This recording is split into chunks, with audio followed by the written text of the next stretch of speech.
momentos al doctor Santiago Nieto, ex titular de la Unidad de Inteligencia Financiera del Gobierno de México, de la Secretaría de Hacienda y Crédito Público y actual encargado de despacho de la Procuraduría General de Justicia en el estado de Hidalgo. Le agradezco mucho, doctor, que llegue a la cita con la audiencia de Sin Censura. Te mando un abrazo, Santiago.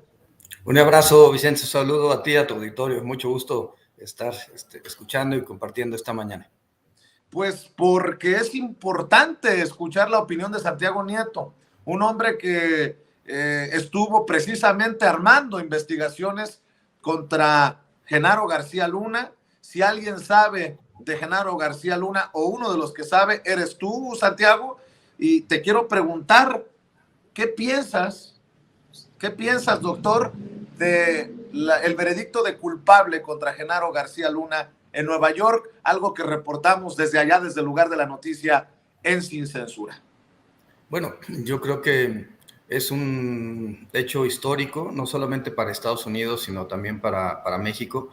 Hay que recordar que si bien el veredicto se da por estos 5 cargos, incluyendo conspiración y estupefacientes a Estados Unidos, y se da en una corte norteamericana en el distrito este de Nueva York. También hay que recordar que México colaboró en esta investigación y se entregó información a las autoridades norteamericanas, así como las autoridades norteamericanas nos dieron en su momento información, particularmente a la Unidad de Inteligencia Financiera, respecto a García Luna. Y me creo que es importante señalarlo. Se trata, por supuesto, de un triunfo de la justicia norteamericana, pero también de la mexicana. Y eso es la razón por la cual el presidente López Obrador ha sido tan enfático en este caso. Primero porque efectivamente se echa por tierra la idea de que los sexenios de Fox y de Calderón habían tenido una idea de combatir el narcotráfico. Toda la narrativa de Felipe Calderón para tratar de legitimar el proceso electoral del 2006 siguió la pauta de un ataque hacia los grupos de la delincuencia organizada. Pero fue, a diferencia de Peña Nieto, que buscó tener ese espacio de legitimación con el Bester Gordillo, lo que sucedió con Calderón es que buscó un monstruo, y lo que hizo fue generar un monstruo de 1000 cabezas. Por cada vez que hacían algo contra un grupo delictivo, ahora se sabe que contra el cártel de Sinaloa no, se sucedía otros grupos tomando el poder y generando sobre todo actos de terror a la ciudadanía. Hay que recordar que solamente en Tamaulipas tenemos 13,000 personas desaparecidas, solamente en Coahuila hay 11,000 restos humanos que están pendientes por poder identificarse. Hay que recordar la guerra en Ciudad Juárez durante todos esos años. Entonces, yo creo que sí hay que recordar como una época negra de la historia de México, precisamente el paso por García Luna. Ahora, respecto a los cargos, ya ha sido declarado culpable y esto implicará que para el 27 de junio se tendrá que emitir la sentencia condenatoria. Esa sentencia condenatoria puede ir de 20 años a cadena perpetua, lo que nosotros llamamos prisión vitalicia. Esto en razón de la acumulación de los distintos culpabilidades que le determinó el jurado. Claro que esa sentencia se va a poder impugnar de acuerdo con la normatividad procesal norteamericana, pero realmente es muy difícil. Pueden reducir la sentencia, pero veo muy complicado que pueda tener algún otro tipo de beneficio procesal. Entonces, ese es el caso. Y también creo que es importante recordar a tu audiencia que la información que dio en su momento autoridades mexicanas iba por 2 vías.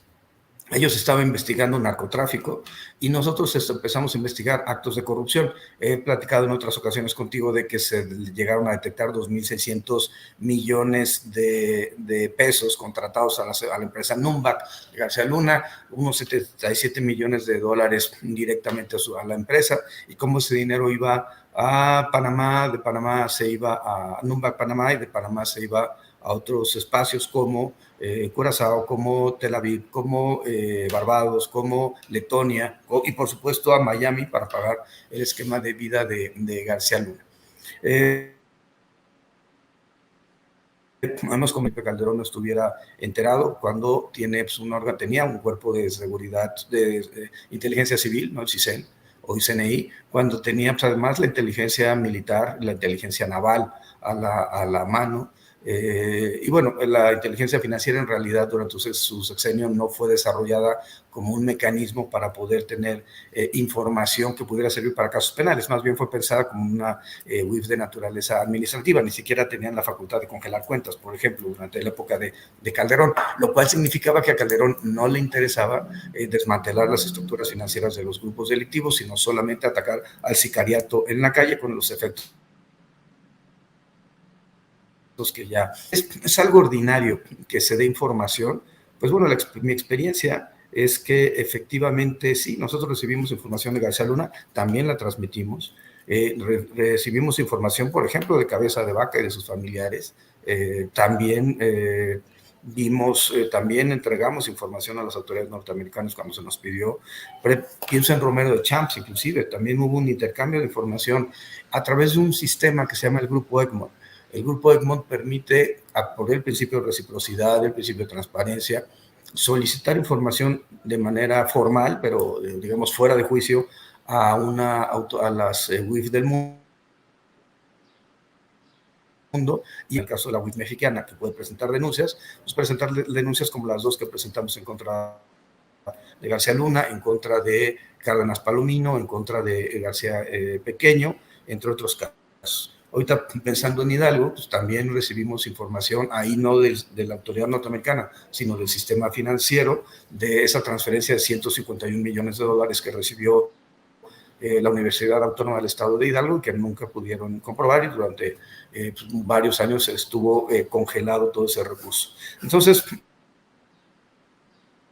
tendrá que enfrentar la demanda civil que está en los tribunales de Florida.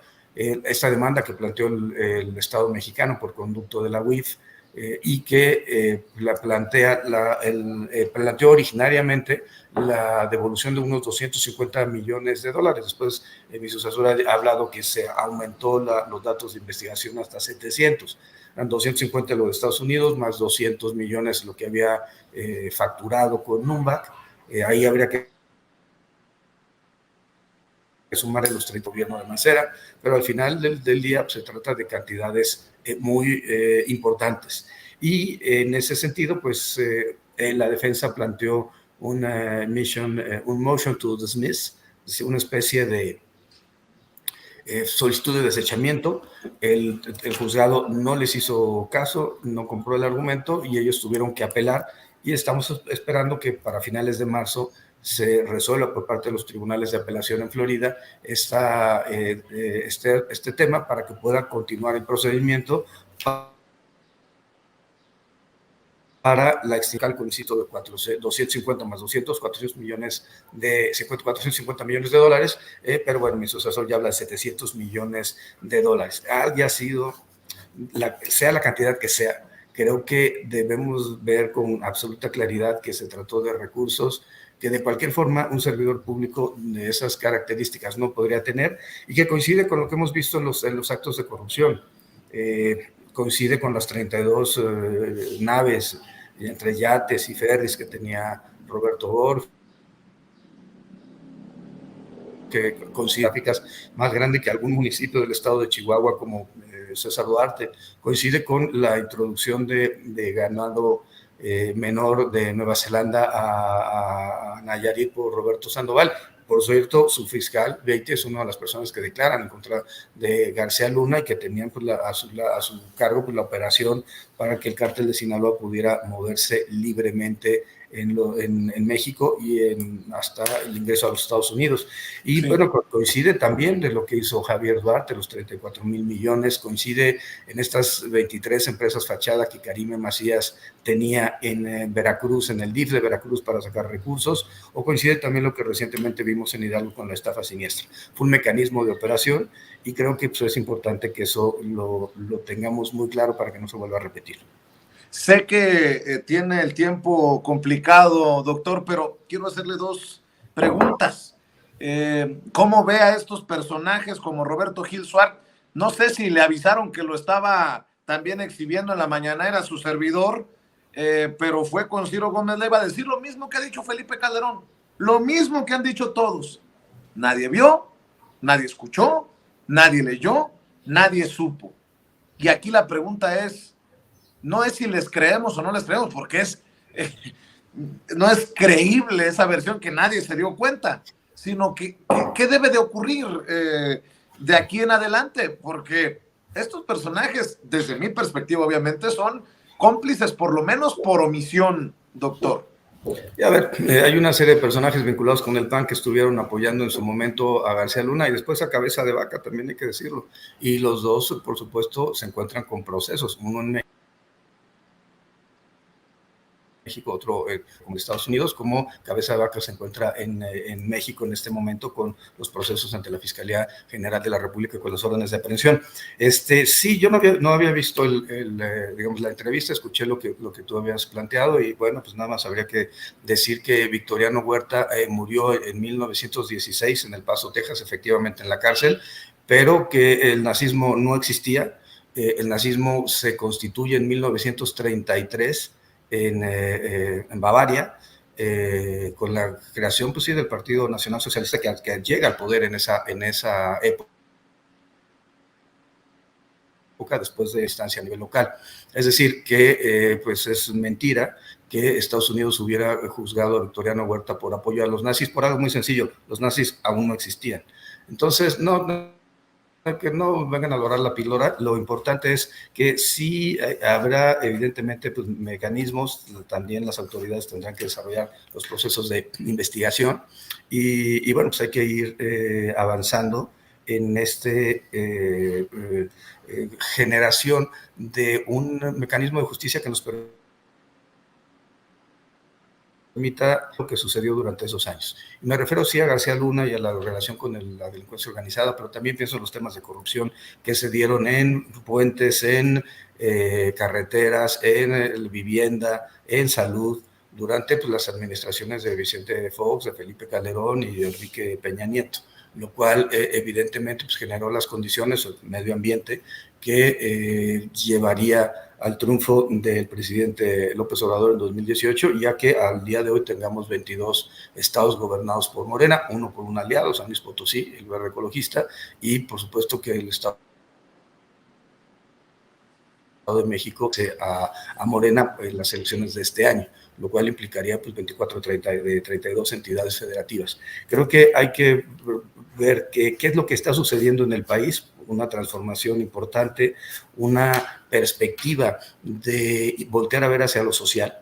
Esto es también relevante, democracia directa más democracia representativa, derechos sociales más los derechos individuales, y esos eran temas que estaban absolutamente alejados de la política institucional en la época de la transición.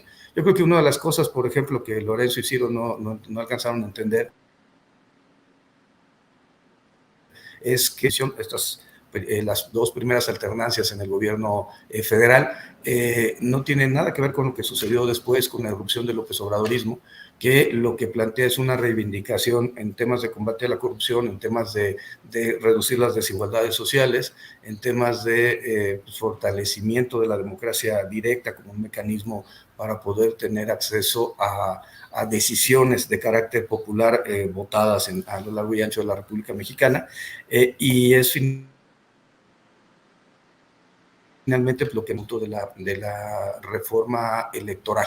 Creo que pues, tenemos que avanzar, evidentemente, y pues hay que ir construyendo los mejores espacios para poder revisar lo que sucedió en los temas de corrupción, aunque ya esté prescrito, revisar la colaboración del gobierno de Felipe Calderón en la vinculación con los grupos delictivos, a pesar de que el discurso era exactamente lo opuesto. Y tercero, pues evidentemente, pues ver cómo vamos mejorando y logrando esta transformación que está en marcha en México. Doctor, y este planteamiento se lo hice al presidente Andrés Manuel López Obrador porque pues para muchos es sorprendente lo que dice Pablo Gómez, el actual titular de la Unidad de Inteligencia Financiera, la que tú dirigiste antes de que llegara él, que nada más han encontrado una cuenta de García Luna con 21 mil pesos, si recuerdo bien, en México, y que el dinero de su círculo cercano no va más allá de 25 millones de pesos, si la memoria no me traiciona.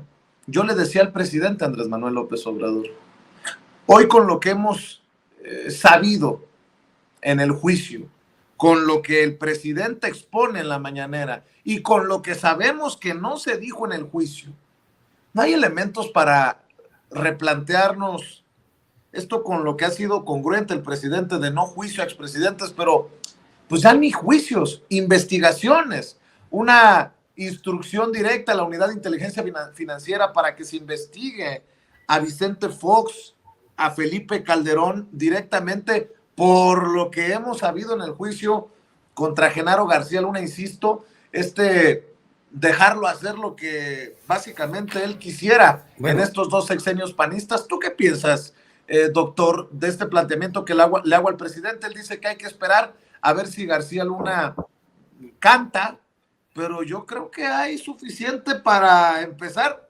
mínimo con la idea de la Comisión de la Verdad. Escucho tus opiniones, doctor, para cerrar.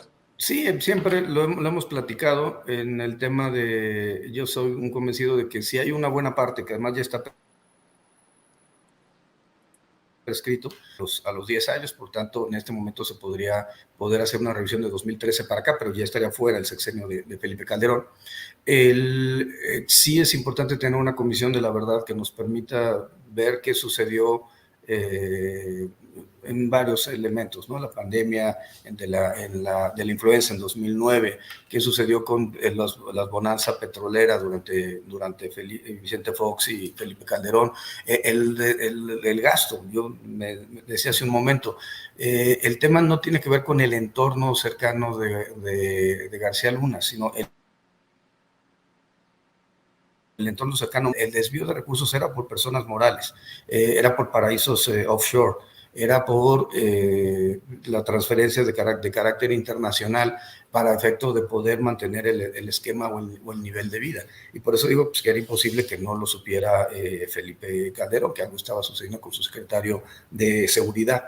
Pero yo creo que esta parte de la Comisión de la Verdad es importante que se realice. También es importante decir que en muchos de los casos pues, van brincando personajes que son cercanos a los expresidentes y que pues, podrían dar como resultado las ligas hacia las investigaciones. Alguna vez tú y yo platicamos sobre el caso de Peña Nieto y la transferencia de 2,000 millones de pesos de empresas de familiares afuera de la República.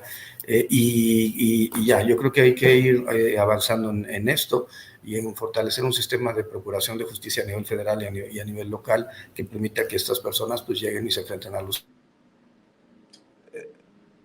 tribunales, que es lo que... Por cierto, para cerrar, ¿cómo te va en Hidalgo, doctor? Mucho trabajo por allá con el cochinero que dejaron los gobiernos priistas, la estafa siniestra, ¿cómo te va?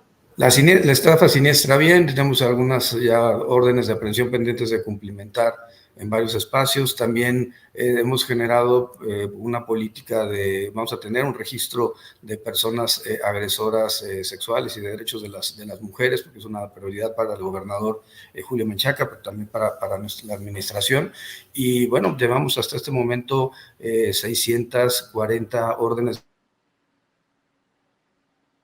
de aprehensión con administración y hemos tenido sentencias condenatorias de hasta 108 años en casos de feminicidios y de multihomicidios. Creo que el tema central en Hidalgo es el combate al huachicol y hemos detectado que cada vez que hacemos un cateo por trata de personas, por narcomenudeo, encontramos huachicol y bueno, esto queda claro que es algo que te tiene que perfeccionar para efecto de que tanto la Federación como el Estado enfrentemos este problema que genera en el estado de Hidalgo y también en Querétaro, también en Guanajuato, aunque los gobiernos panistas lo nieguen, dos asuntos, el homicidio doloso, el narcomenudeo, el secuestro y la extorsión, 4 asuntos que tenemos que tener claridad para poderlos enfrentar de manera conjunta. Yo creo que el gobernador Julio Menchaca tiene un alto nivel de legitimidad y estamos nosotros operando todos los días para que estos casos no queden impunes, particularmente la estafa siniestra. Pero bueno, importante sí hay que mantener. Y pues mientras tanto, y bueno, todo bien, avanzando y ya. Y bueno, por supuesto, echándole porras a Carla por cualquier cosa que venga. Eso, mi querido Santiago Nieto, respetado. Te agradezco siempre por la confianza, doctor, y estamos al pendiente para seguir hablando de estos temas porque, como diría el presidente, esto apenas comienza. Todavía nos tomarán muchas jornadas para analizar a estos personajes y sus acciones que creo que rayan en muchas ocasiones en lo criminal. Te mando un abrazo, doctor. Un abrazo, saludos. Gracias, el doctor Santiago Nieto, ex titular de la Unidad de Inteligencia Financiera en el gobierno federal y hoy encargado de despacho en la Procuraduría General de Justicia en el estado de Hidalgo. Para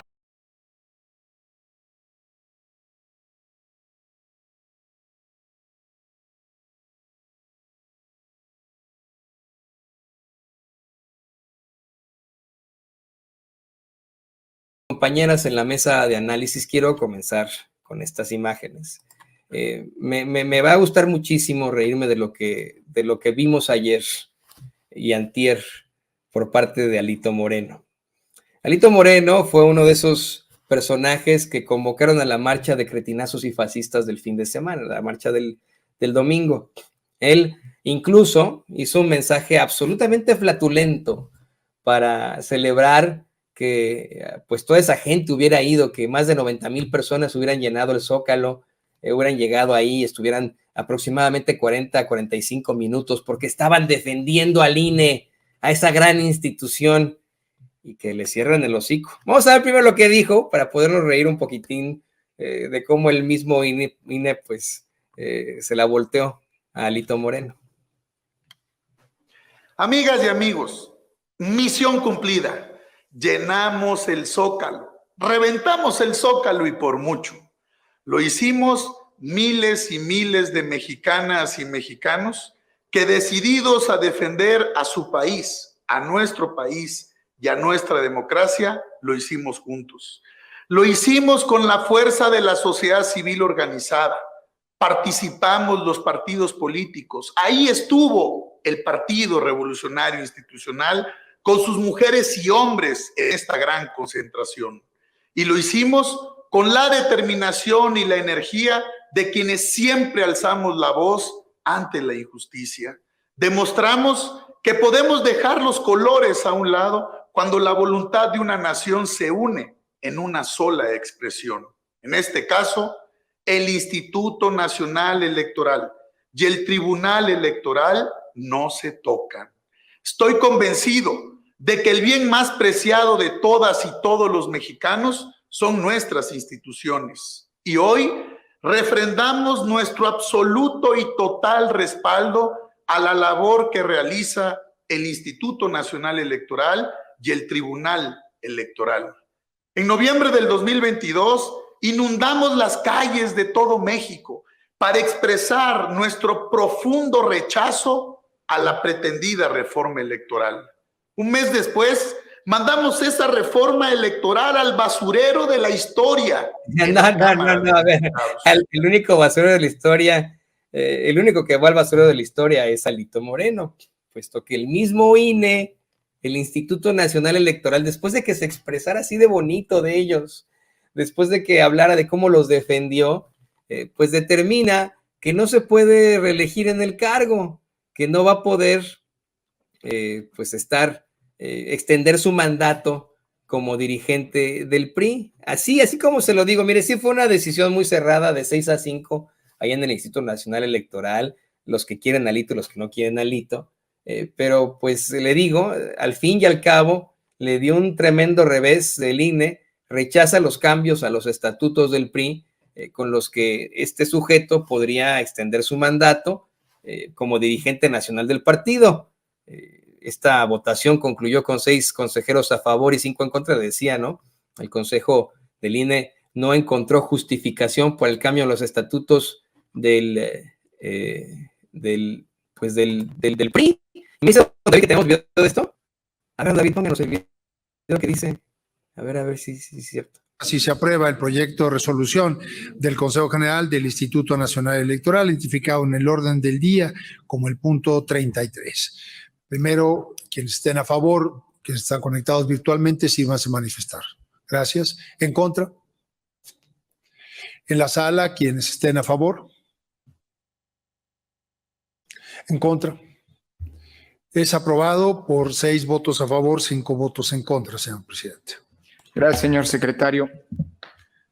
Pues ya, así no quiero sonar vulgar, pero pues así se fue muy lejos Alito Moreno. Por supuesto que asegura el PRI, luego de un berrinche de su dirigente, que van a impugnar esta resolución del Consejo General del Instituto Nacional Electoral por invalidar esa reforma que hizo a los estatutos del PRI. Pero yo insisto, es que esto es hasta justicia poética. No quiero blasfemar al decir que es justicia divina. Esto es poético, de verdad, que tenemos un Alito ahí muy defensor del INE, ¿no? Pero los mismos del INE que le cierran el hocico. Y para hablar de esto le pido al equipo que por favor nos grabe, con tal de que le demos la bienvenida a nuestras queridas compañeras, la analista política María José Alonso y la corresponsal de Polemón, Beth Castillo. Comenzamos contigo, Majo, ¿cómo te va? Bienvenida sin censura. Bien, bien, Toño, muy contenta de estar aquí como siempre. Muchos abrazos para ti, mi querida Beth, y a todo el auditorio. Gracias, va igualmente, va de regreso. Beth, ¿cómo te va?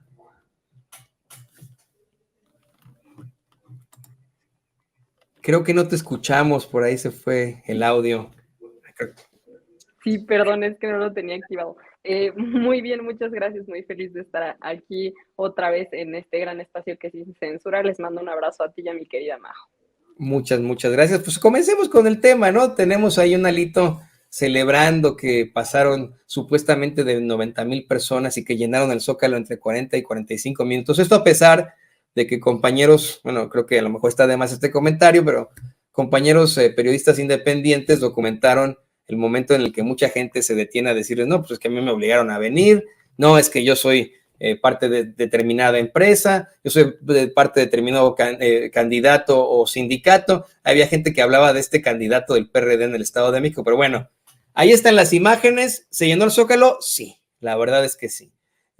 ¿Quiénes encabezaron esa marcha? Pues los más impresentables de México, personajes verdaderamente despreciables, que como lo ha dicho el mismo López Obrador, ni siquiera por apapacharle, ¿no? Tiene toda la razón, han sido siempre los mapaches electorales. Y tenemos ahí un Alito Moreno que verdaderamente es el hombre más cínico de México, ha protagonizado cada escándalo y aparte de todo, pues tiene la desfachatez de hacer un video diciendo que ganaron, que consiguieron defender al INE y que le dan este revés.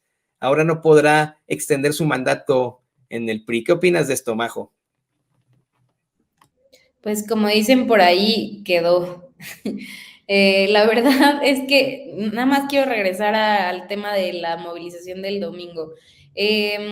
A pesar de que mucha gente se decía convencida de que este es un tema ciudadano, pues el quién convoca no es ninguna casualidad, ¿no? Que esté convocando Felipe Calderón, que convoque Marco Cortés, Alito Moreno y todo esto, pues no tiene nada de ciudadano, ¿no? Ahora, creo que no hay nada malo en que la gente se organice para llegar y transportarse al lugar de una marcha, ¿no? Para llegar al Zócalo, que se organicen en camiones, lo que sea, se cooperen. Creo que eso está muy bien y tenemos que perderle un poco el miedo o dejar de satanizar este tema de la organización que pues luego por ahí le llaman acarreo. Lo que no está bien es lo que ya decías tú, Toño, que hay personas que declararon que estaban ahí obligadas y también lo vimos en la marcha anterior en defensa del INE. Mucha gente que trabaja en las alcaldías, pues sí fue medio chantajeada para ir, ¿no? O sea, muchos de los alcaldes como Lía Limón, Sandra Cuevas, Santiago Taboada, estos alcaldes impresentables que tenemos en la Ciudad de México, pues sí obligaron a su gente a asistir a la marcha, ¿no? Entonces creo que eso es lo que no está bien.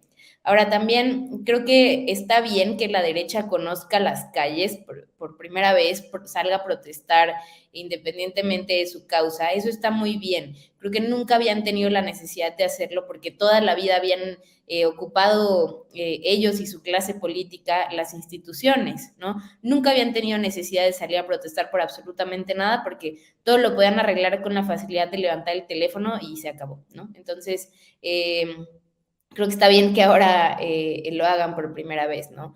Lo que no está bien son como todas estas consignas profundamente clasistas que tuvimos la desgracia de ver ahí, ¿no? Creo que eso también es como parte de cómo medimos el termómetro social en ese sentido, ¿no?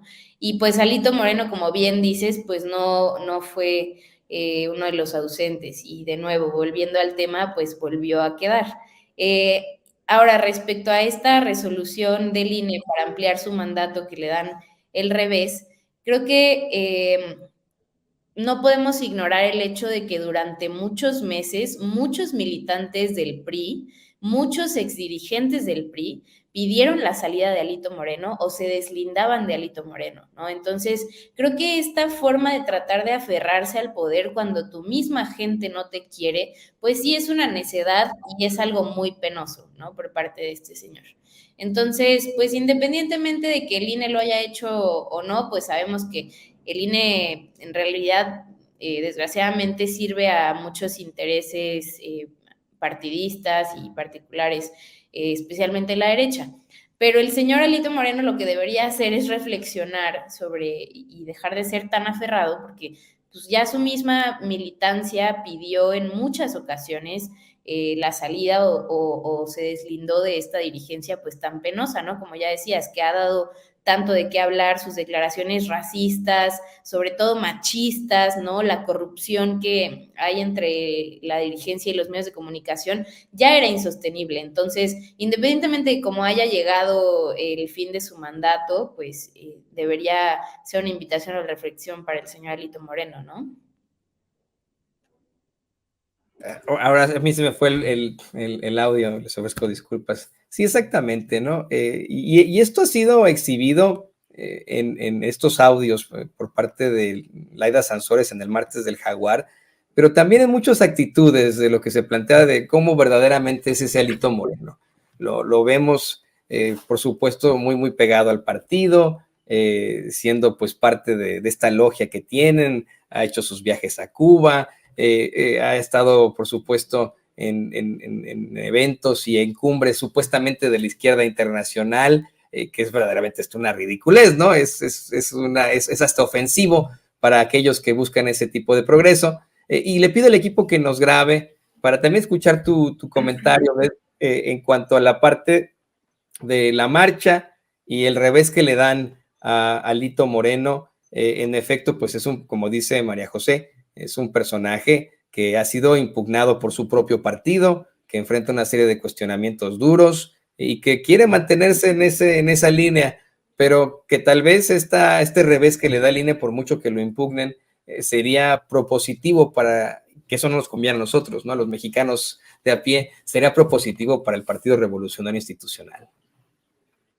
Mira, a mí me parece que sobre todo, pues esta marcha de los corruptos está llena profundamente de desinformación y sobre todo de contradicciones, ¿no? Porque vemos por ahí los videos que están circulando de personas que fueron a entrevistar a estos participantes de la marcha y no les queda muy claro qué es lo que está pasando con este plan B o cuál es la serie de modificaciones al Instituto Nacional Electoral y al Tribunal Electoral, ¿no? De hecho, por ejemplo, en estos días recientemente Ricardo Anaya saca un video donde dice que que las personas, que los mexicanos en el exterior ya van a poder votar desde sus celulares y tabletas electrónicas, cuando pues más bien a lo que se refiere esta serie de modificaciones es que se van a instalar casillas electorales electrónicas en las que ellos van a poder ir a votar, ¿no? Como estos, pues hay una serie de mitos que han estado esparciendo en la derecha y que pues ahora vemos que ya se logran de cierta forma pues articular, vemos esta concentración que está en el Zócalo, que efectivamente, como ya lo habías dicho, pues sí se ve un Zócalo lleno, ¿no? Que pues sí hay que mencionar que nada más estuvieron ahí 45 minutos porque pues sabemos que a esta clase de personas no les gusta ir a solearse y pues también es de sus primeras veces que se movilizan así este tipo de sectores, ¿no? Como ya bien lo decía Majo, a estas personas no les había tocado tener que salir a marchar en contra de las autoridades o de las instituciones, porque pues ellos ostentaban estos cargos de poder, ellos estaban en las instituciones y bueno, pues siempre tenían trabajaban de acuerdo a sus intereses y a los de una clase y una élite política que pues no solamente ha tenido el control de la conversación, sino también de los medios, ¿no? A mí lo que me impresiona es que no se hayan movilizado desde antes y sobre todo decir que esta resolución que ahora pues le atañe a Alito Moreno, en la que no va a poder extender su mandato, nos habla de que esta marcha también es profundamente anti López Obrador.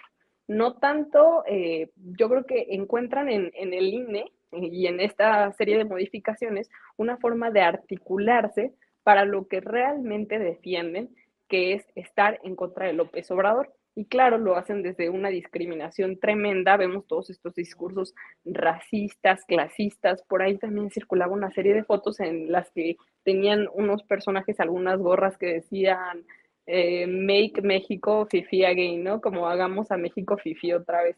Pero bueno, esto solo nos habla pues de un profundo desconocimiento de la realidad, de lo que estaba pasando, de cómo tenían abandonado al pueblo. Pero bueno, esto es algo que ya se ha repetido muchas veces. Ellos a lo que quieren regresar quieren regresar por sus fueros, quieren regresar por sus privilegios, defienden que Lorenzo Córdoba gane 262,000 pesos al mes y que tengan no sé cuántos viáticos más, defienden que ahora entre Ciro y Lorenzo se vayan a llevar 16 millones de pesos en esta salida, porque ya se les finiquita el Instituto Nacional Electoral. Esos son los intereses que ellos defienden y por eso ahora se reúnen, se congregan en este Zócalo, no tanto para defender al INE, ¿no? Yo creo que ese nada más es el pretexto, porque pues ya vimos que no están felices con la administración del INE, que pues ahora a Alito Moreno ya se le va a retirar esto. Solo aprovechan este pretexto para reunirse y defender la verdadera causa, que es estar en contra de López Obrador y de todas las políticas sociales y de bienestar que representa la Cuarta Transformación, que definitivamente pues no les ha beneficiado a ellos, porque han tenido que regresar a pagar impuestos, han tenido que reducirse los sueldos para gobernar con austeridad y que alcance para todos, y obviamente pues no están de acuerdo con esto, ¿no? Ese es el pretexto que encuentran con el que se reúnen y que ahora pues han estado intentando impulsar en esta nueva narrativa que están creando. Y pues también ahí vemos las contradicciones, y un ejemplo pues muy claro es que seguramente Alito Moreno, no lo tengo a la mano, pero les puedo apostar lo que sea, a que en algún tuit o en algún comentario debió haber dicho que López Obrador es un dictador y que se quiere reelegir, pero bueno, ahí vemos la congruencia que tiene este dirigente del PRI, que ahora ya también pues buscaba extender su mandato y que además va a impugnar esta resolución, ¿no? Pero bueno, hay que recalcar que vivimos en una democracia y qué rara dictadura, dirían ellos, en la que pueden salir a manifestarse libremente y que además pues no se les toca a este tipo de personajes que sí quieren quedarse más tiempo en el poder, como es Alito Moreno. No, y aquí, Beth, aquí en Sin Censura, muchas veces tuvimos el discurso de que el PRI era una verdadera tragedia para México. Y de pronto Alito Morena era una tragedia para México, y atribuir a sus adversarios políticos todo aquello por lo que él ha sido responsable en el mayor de los cinismos, ¿no? Y le quiero pedir al equipo que nos grabe para ir con este tema que va muy, muy ligado a la marcha de cretinazos y fascistas. Majo, en efecto, como decía Beth, mucha gente que participó en esa marcha tenían idea de lo que significa el plan B a la reforma electoral. Sin embargo, yo sí estoy convencido que el plan B es un mero parche. Es un parche ante una situación que pudo haber sido muy propositiva para los mexicanos, una reforma electoral, y pues esto es algo mínimo. Vamos, el hecho de que se apruebe o no, de que se consiga o no, es hasta cierto punto, y eso es en mi opinión, irrelevante. En estos momentos existe pues vamos, el riesgo, y así como lo advierte el mismo Lorenzo Córdoba, de que la Suprema Corte de Justicia frene ese plan B a la reforma electoral. Y como tú decías, pues simple y sencillamente están defendiendo Lorenzo Córdoba, Ciro Murayama, que ya se van, y otros consejeros, están defendiendo los privilegios que les quedarían. Este par de sujetos están exigiendo un finiquito de aproximadamente 20 millones de pesos, imagínese usted, ¿no? Que nos está escuchando, para alargarse del Instituto Nacional Electoral. Y vamos, eso es en estricto sentido ese plan B. Pero yo te quiero hacer a ti la pregunta.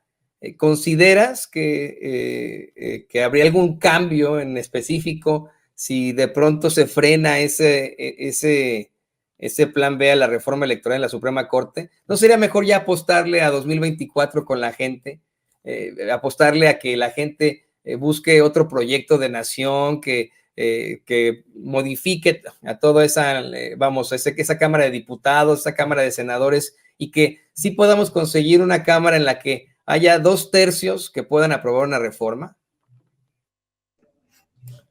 Yo creo que lo que deberíamos buscar, Toño, sí es continuidad del proyecto de la Cuarta Transformación, ¿no? Creo que esa debería ser nuestra prioridad, porque la batalla que se ha impulsado desde este lado, por ejemplo, para reformar el Poder Judicial, es importantísima. Y creo que, bueno, al menos yo no recuerdo que en sexenios anteriores, desde la presidencia, se haya señalado esta necesidad tan urgente de reformar el Poder Judicial, siempre con mucho respeto, ¿no? Como siempre lo ha dicho el presidente López Obrador. Yo no voy a intervenir porque tenemos una división de poderes, más bien considero que la reforma debería salir del mismo Poder Judicial, como el ministro Saldívar también insistió en ese tema durante mucho tiempo, ¿no? Solo yo sí pienso que al ministro Saldívar le faltó tiempo, justamente porque a pesar de que ahora tenemos a la ministra Piña, la primera mujer en ocupar la presidencia de la Suprema Corte, y es un tema histórico y lo que sea, ya empiezan a salir como ciertos temas, pues, que nos hacen dudar y sospechar, ¿no? El tema de las cuentas descongeladas de la esposa de García Luna el mismo día que lo encuentra culpable en Nueva York, pues me parece muy lamentable, ¿no? Y también muy sospechoso, sobre todo porque el Poder Judicial nunca se ha caracterizado por ser honesto ni por estar libre de corrupción, todo lo contrario, ¿no?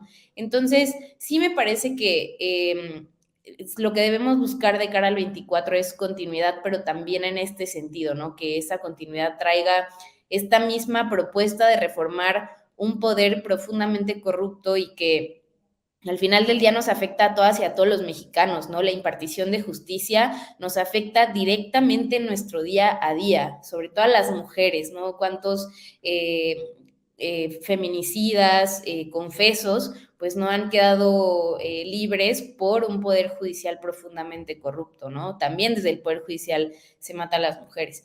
Y definitivamente, ya regresando al tema de la reforma electoral, tienes toda la razón. Yo estoy de acuerdo que lo que se buscaba de origen con esta reforma electoral y lo que vemos hoy, pues sí hay una diferencia abismal. Y también me parece que aunque se diga que los diputados no están obligados a responder necesariamente a sus electores, sino que nosotros a través del voto les delegamos como esta capacidad de decidir, pues sí lo hicieron muy mal, en tanto que las encuestas con el plan A de la reforma electoral revelaban que una enorme y aplastante mayoría de los mexicanos estaban de acuerdo con todo lo que sustancialmente proponía esa reforma, ¿no? Entonces, creo que a pesar de que legalmente los diputados y senadores puedan encontrar la forma de darle la vuelta, pues sí tienen una responsabilidad ética y moral con la gente que los puso ahí, no con sus partidos. O sea, no puede ser que solo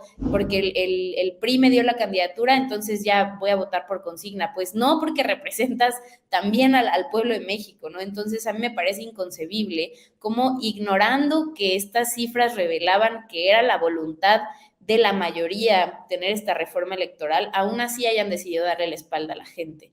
Pero de nuevo, creo que no está perdido el tema. Todavía yo tengo mucha confianza en que la Cuarta Transformación va a seguir gobernando México pues muchos años más, y afortunadamente pues eso también nos va a permitir buscar cómo reformar a estas instituciones electorales que hoy no sirven a la gente, solamente sirven para legitimar fraudes y para favorecer a ciertos partidos, y también al Poder Judicial. Creo que es una batalla que no podemos dejar pues nosotros como ciudadanía de lado, ¿no? Independientemente de quién sea, pero yo creo que con la Cuarta Transformación sí podemos llegar a esos caminos con más facilidad.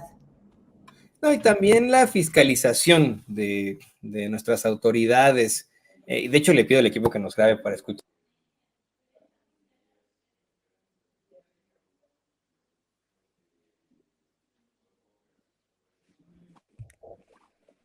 ¿Tu audio, Toño? Creo que no se escucha tu audio.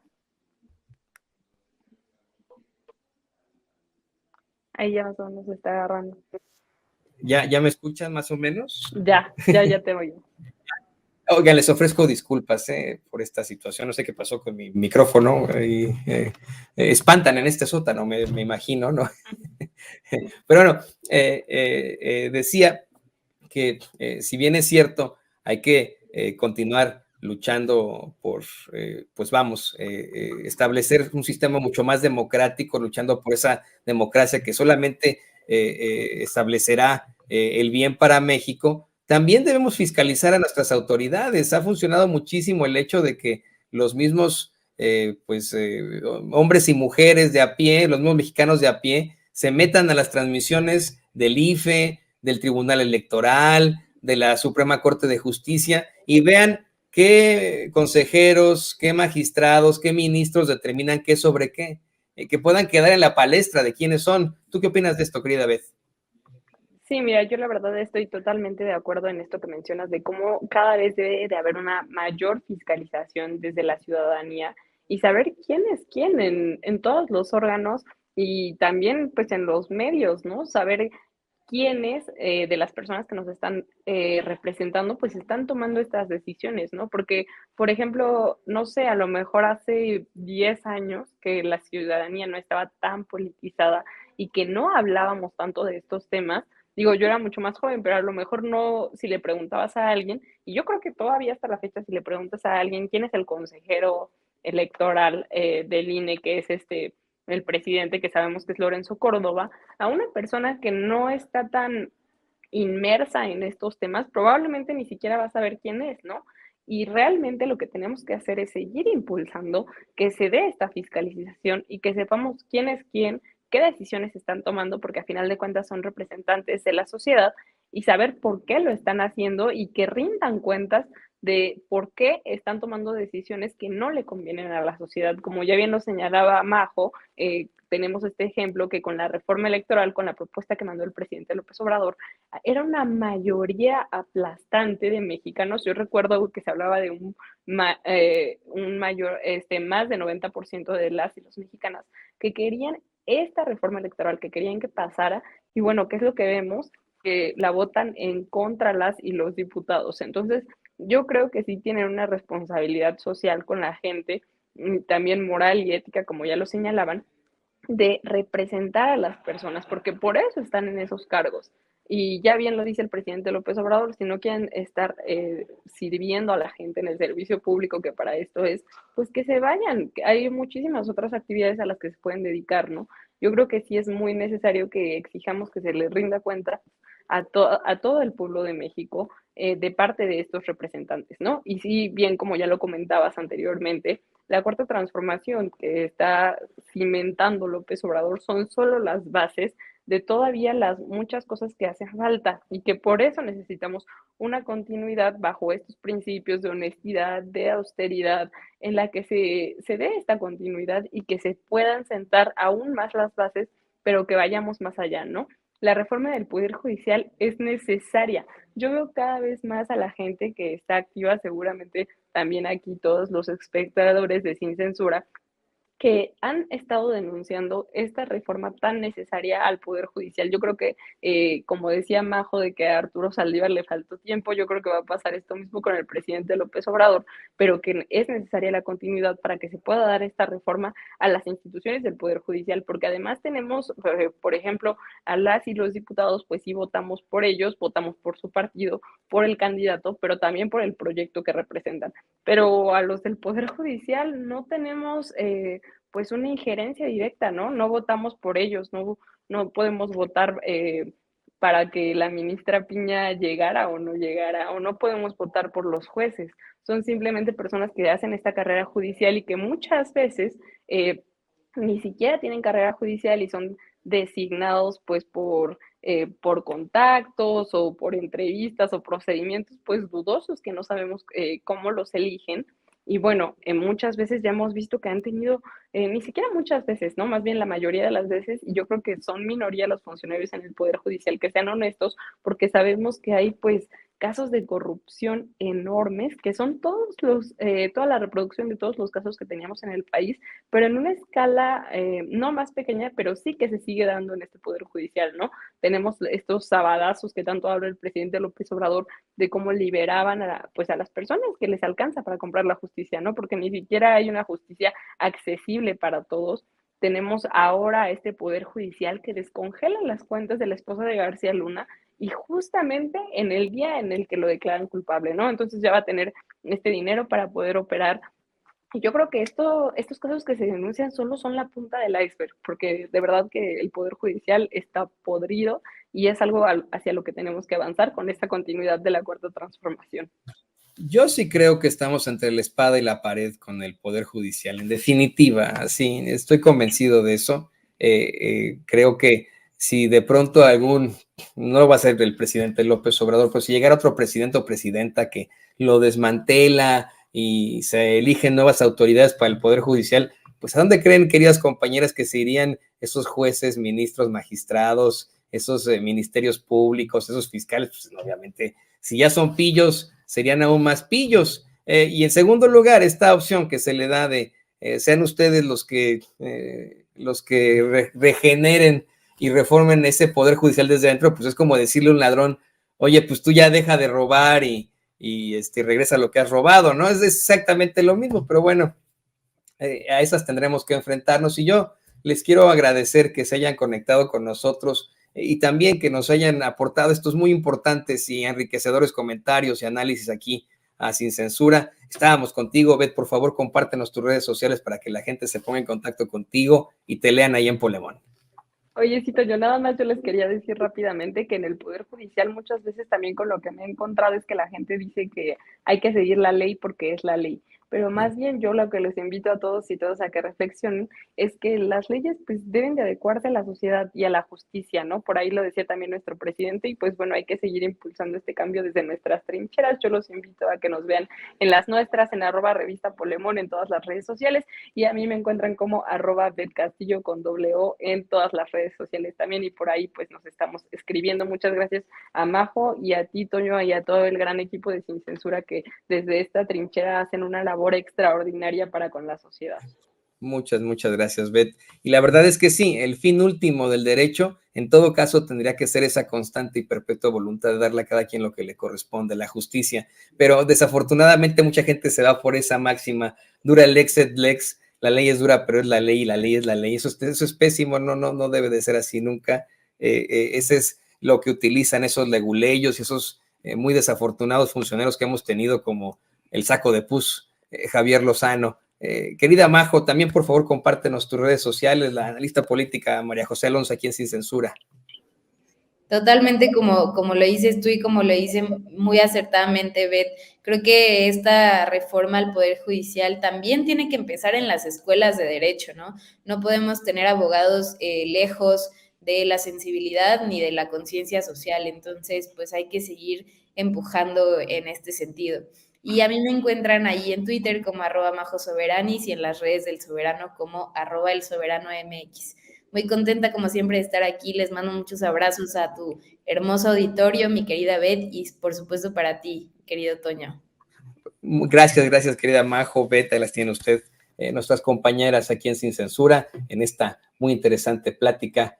Majo, pues ahí tiene usted con este comentario que estoy completamente de acuerdo. Todos suenan a comentarios jurídicos, pero no, va más adelante. Muchas gracias a Majo Alonso, analista política, y a la corresponsal de la revista Polemón, Beth Castillo, aquí en Sin Censura. Y le pido al equipo que nos... Amigos, amigas, regresamos en breve, pero mientras seguimos hablando sin pelos en la lengua, Sin Censura, usted puede suscribirse a nuestros 3 principales canales en YouTube. Sin Censura Media, en donde tenemos más de 1.600.000 suscriptores. Sin Censura TV, en donde tenemos más de 1 millón de suscriptores. Y en Sin Censura Presenta, en donde queremos llegar muy pronto a los 100,000 suscriptores. Si usted ya está inscrito en Sin Censura Media, suscríbase en Sin Censura TV. Si ya está suscrito en Sin Censura TV y Sin Censura Media, suscríbase a Sin Censura Presenta. Recuerde que es gratis, no tiene que sacar un solo centavo de su bolsillo para apoyarnos. Dele clic en la campanita para que los señores y señoras de YouTube envíen las notificaciones cuando estemos transmitiendo en vivo y en directo o estemos subiendo videos. También nos puedes seguir en Twitter en @Vicente Serrano y hasta en Instagram. Ojo, también estamos en Instagram. Son nuestras redes sociales y con el apoyo de ustedes seguimos creciendo, porque con ustedes todo, sin ustedes nada.